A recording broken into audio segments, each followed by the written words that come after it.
They stitch together. They support each other. They find a way to speak the unspeakable.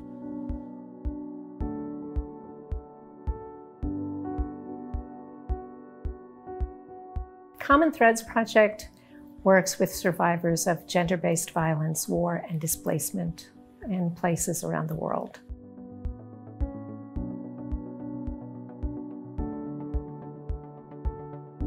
A third of asylum seekers have experienced some form of gender-based violence. They're fleeing human rights abuses, they're fleeing torture, they have experienced some form of trauma, and they're seeking respite, seeking safety here in the US, in New York.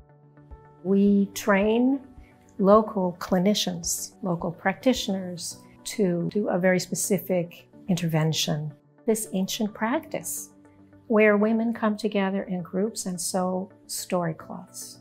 And we're just borrowing that practice and adapting it. And it turns out to be very powerful. Sewing, stitching is meditative and rhythmic and puts one into a physiological state of relaxation. And if you pair that with the very emotionally demanding work of trauma processing, we find that the women can tolerate the work of therapy because their body is in a grounded state. They don't need to share in words what they went through. Participants were able to take control by sewing and creating their own art at their own pace. They're able to process personal narratives through the medium of story cloths. It was just powerful to witness and an emotional moment for me. As a therapist, I had to kind of hold it in and keep composure.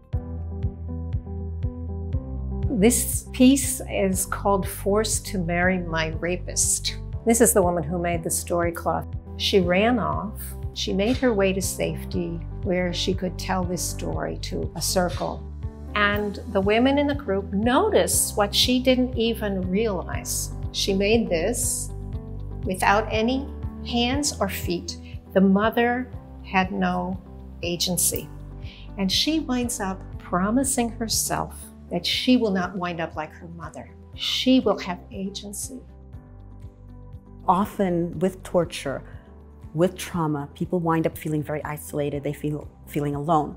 Here, what we're doing is we're bringing women together. With the story cloths, when women decide to display them and to share them with the world, it's for us to bear witness, to stand in solidarity, to hear the story and to say, I hear you, I'm with you. It's been a transformative experience of reconnection for the participants and ourselves as facilitators as well. And we're glad to have that sense of community again. Our healing circles are actually pretty joyful. It's just remarkable. I mean, this is what keeps me going. I so admire the strength, the courage, and the vitality of these women. Really quite a remarkable transformation where they do go from victims to survivors to agents of change.